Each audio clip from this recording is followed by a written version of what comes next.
As difficult as it may seem at times, you are here to bring blessings to other people's lives. And a lot of the times that means that you have to do what is right in accordance to God's laws that may put your life, your wants, and your needs on the side so that you can do what's right for the greater good. This does not always mean that you're going to have to sacrifice everything that you want and everything that you need, but it is going to mean that you're going to have to sometimes take the blunt of everything going on because you're the one leading the way. You're the one setting an example. You're the one that is setting a precedent and a standard for things going forward. And you're here to help people overcome their own obstacles in their life. And this is just what it means to be spiritually awakened. When you are spiritually awakened, you realize that we're all really one. There really is no separation of any kind between people. And though you may not always be connected emotionally or physically with other people, in one way, shape, or form, we're always going to be spiritually connected. And that's because this world is spiritual. And so what I have noticed is that sometimes you need to let people make their mistakes. You need to allow people to make fools of themselves, because as the Bible says, that in your ways of foolishness, you will learn to be wise. Now, I'm paraphrasing, but these are ways that you have to go sometimes. I think the exact verse is more along the lines of when you are committed to foolishness, or when you are allowing yourself to be foolish, you can learn how to be wise, something along those lines. But no matter, the point is that you're going to become a philosophical pioneer in your own right. And I know what this is like. I know what it's like to feel as though you have this kind of courage to want to heal the pain of those around you. And this is what true masculinity is, in my opinion. This is what true masculinity is the ability to heal in a way that doesn't overextend yourself. Because a lot of the times there is a kind of gentleness that is involved and present with true masculinity, but it's also the ability to be a force when reckoned with. Something I've noticed is that I'm at my most masculine form when I'm in the gym, because that's where I'm there to put in the sweat, the extreme physical hard work. And I've noticed that when I get put in that kind of mindset of continuing and pushing forward, it makes other aspects of my life a lot easier to go through. And I also have noticed that women that are more feminine, that are actually fit, that keep themselves fit, that are also more in their feminine when they are exerting some kind of force through exercise. And it's not necessarily the case that it's the force that's there. It's the ambition or the drive, even though those are important things for anybody to have. But as a woman, it's more about the nourishment and the nurturing of her body. Whereas the man, it's the brute strength and the force that really brings out the masculinity in him. And so either way, it's going to take courage to heal the pain of those around you. I've had many times where I could have been rude. I still have those kinds of times where I can be very crude. And there are thoughts that do pop in my mind of what I would like to say to some people that are acting like a-holes, but it's not always the case that what I have to say is going to be beneficial. Because if it's not good, it's not beneficial, but it is true, sometimes you have to know when to say it. But if something is not true and it's not really beneficial, then there's really no need to say it at all. And so a lot of the times when I'm talking with people and communicating with people, I just find no reason at all to communicate, because a lot of the times people are fake. And they don't even know that they're fake. They don't even realize that they're stuck in the matrix. They don't even realize this. But just being around people like yourself, they're going to realize that something is different. It's not off, but you're exposing a part of their reality that they didn't even know existed. You're exposing a part of them that they didn't even know they could see. And so what I would encourage you all to do is to slow down when you need to make life-altering decisions. Whenever you're picking anybody to be in your life for long term, it's good to make sure that you're compatible with this person.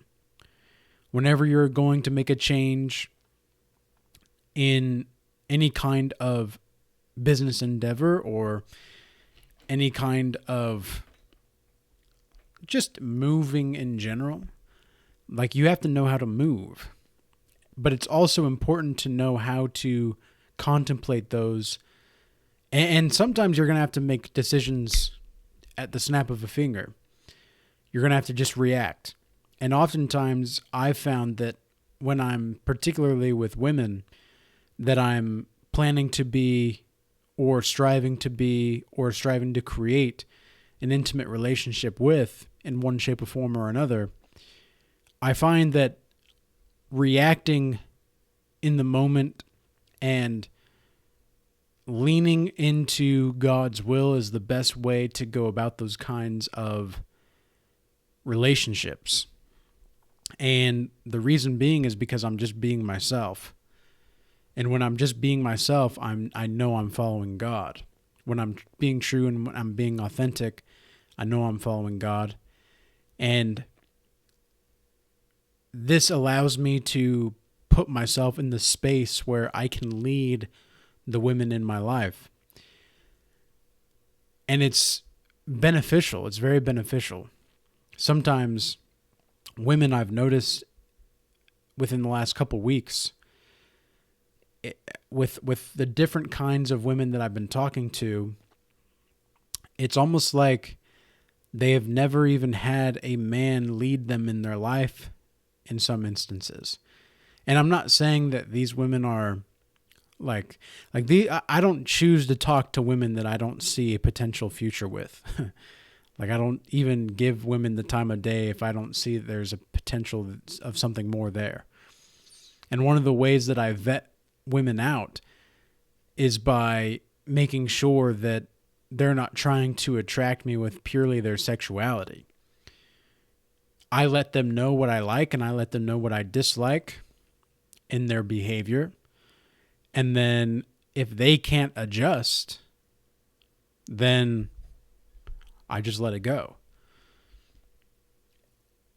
But some of these women that I have seen potential with and that have actually invested back with me, it's been like these women are just getting more and more feminine each time around. Like within the last year and a half now, nearly, since I've been on semen retention, it's like the women just keep getting more and more feminine.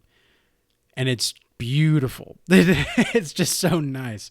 And I keep getting more and more set in my masculinity, which is, again, more and more solid in my foundation. And it's giving me the opportunity to give something more, because that's what women are really trying to do in these intimate relationships. They're actually trying to get something from the man.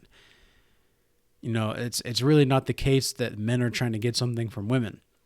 Women are not meant to be leaders. They're not meant to be giving something to the men. They're supposed to be helpers. They're supposed to be the helpmates, right? And so the reason for that is because biologically they are not designed to lead. And it's going to be very difficult for a woman to give certain blessings to other people. And I'm not saying that she's incapable. I'm saying that as a man, think about the archetype of a king and think about the archetype of a queen. What is the archetype of the king supposed to do? It's to provide protection. It's to provide some kind of land or way to protect and provide for its or the king's, what would you say, people, their subjects. And then also he's meant to bless them. Have you ever noticed, like, think about with the presidency, for example, in America, like the Purple Heart. There's a Purple Heart award that people are given, and they receive this after some kind of militant, I would say, some kind of militant goal that's been achieved that has been not very many people have achieved otherwise, or that there was some kind of heroic act that went into this. And the president is the one that bestows this award. Think about also, this is a kind of a strange example, but think about even with the Lord of the Rings. When Aragorn is finally crowned king, he is able to give a certain kind of respect to his subjects and his people. And then to the hobbits, he even says, like his blessing to them is that they bow to no one, because they're not even really meant to be there. Like, they're these they're called halflings for a reason, right? Anybody that's seen Lord of the Rings understands this analogy here. It says sometimes even the smallest people in the world can make the greatest difference. And that's what it's like to be awakened in the spiritual truth. Sometimes you don't even know the kind of difference that you're really making until down the line. And this actually happened to me today. I was in contact with someone that I've been building with on the side here. And it's not like it's been super consistent. It's been consistently inconsistent. But suddenly I had an epiphany of all of the things that we've been building over for the past couple of, I would say, 2 to 3 months. And all of a sudden I realized in that instant, like, whoa, I didn't even know that what I was doing was following and leaning on God's will. I was just doing what I thought was right in that moment. I didn't really know that I was actually healing this person, and they were actually in some way healing me. Because remember that the masculine is healing when he stops living in the past, and the feminine starts to heal, or is healing, when she starts to live, when she stops living in the future, rather. And so that's how they become present in the moment. They neither live in the past or the future. Because for the man, the man is most concerned about what has happened to know what will happen. Whereas the female wants to know, the feminine, I guess I could say, more wants to know what could be and what can be. She's more interested in that. Whereas and she doesn't necessarily need to look at the past to have that vision. Not all the time, but the masculine most definitely does. Because he wants to know what works and what doesn't work. Feminine behavior, you kind of just go forward. You just move forward naturally. And I think that's one of the reasons why so many women nowadays are on depression, anxiety medication. It's because they're constantly taught to think about what could be and what can be, and here's this option, here's that option, there's this and there's that. Whereas the men, they're more concerned about, well, this is what's been going on. Is there any possibility for some kind of future here? And I think that's one of the reasons why so many men are committing suicide now. Around the globe, men are committing suicide 3 times more than women. It's very strange, isn't it? That's very strange. Why is that? Well, there's an abundance of factors that could go into that, and I've made a video in the long past, nearly a year ago now, on this topic, but the point is that sometimes you don't even know what you're doing as a man or as a woman until you know, until you look back and you realize, wow, God really was using me as a vessel in a way that I didn't even know I was, or I could be being used as a vessel for his peace and his will. And that's a very sweet thing to experience. It really is. And to recognize that there's still healing to be done. Right? Like there's still healing to be had in all of this life. Because we're constantly going through changes. We're constantly going through some kind of growth. And in order to repair, like if you're thinking about a muscle, you have to break it down so that it can build itself back up again, right? When you're lifting weights. It's kind of the same thing to some degree or another with relationships. You have to work at it and then let it rebuild on its own. You have to let it rebuild naturally. But you have to both have this kind of tension. And that's where the true blessings are at, is when there's this natural chaos within the relationship. However, within that chaos, you are both striving to bring order and nourishment and love to it. That's where things really get good. And so this also brings an important fact about truth. Truth is non-personal.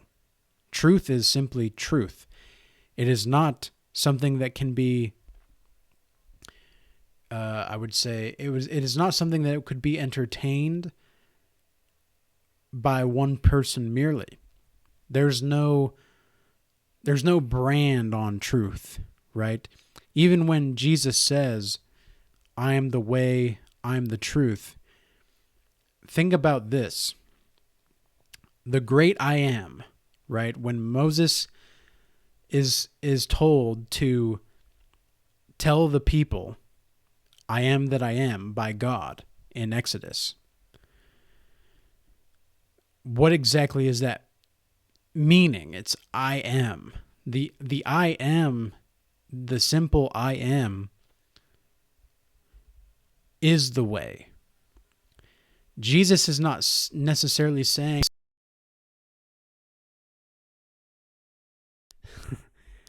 jeez. I don't know where they come from. They always show up in the middle of the video, I swear. Like they're never around until then. But anyway, the great I am. When Jesus says, I am the way, I am the truth, I am the life, he's not necessarily saying he himself. He is saying, even though he does mean that, but it has a double meaning and maybe even a triple meaning. But when he's saying I am the way, he's saying that consciousness itself as an I am, when you know that you am, when you know that you are, that's the life. That's the truth. That is life in itself. And so you're naturally going to be able to have this ability when you are spiritually awakened and in tune to bring freedom just by your presence to other people. And that is a blessing in of itself as well. When you just feel naturally good around these kinds of people. Charles Bukowski has a quote about the free soul. He says something along the lines of, you'll know a free soul when you see one because you'll feel naturally good around this person. And it's rare because you just feel good around this person. They don't even have to say anything. And so that's exactly the kind of obstacle that you'll be able to help people overcome just by being in the now, being present, being in your masculinity if you're a man, being in your femininity if you're a woman, being in the now. So with that being said, I hope this message was useful and insightful. If you've made it this far into the video, please feel free to check out the Regal Change Academy group sessions coming up. There's a male session that is a Q&A session in just a couple days. And for more information, you can click on the link below in the description box to the Regal Change Academy. And then there's also a male and female Q&A session next week. And that is going to be also in the link of Regal Change Academy. And you can check out that link below in the description box. If you'd also like to schedule a consultation with me, feel free to reach out via email at regalchange@gmail.com. And so, peace be with you. Till next time.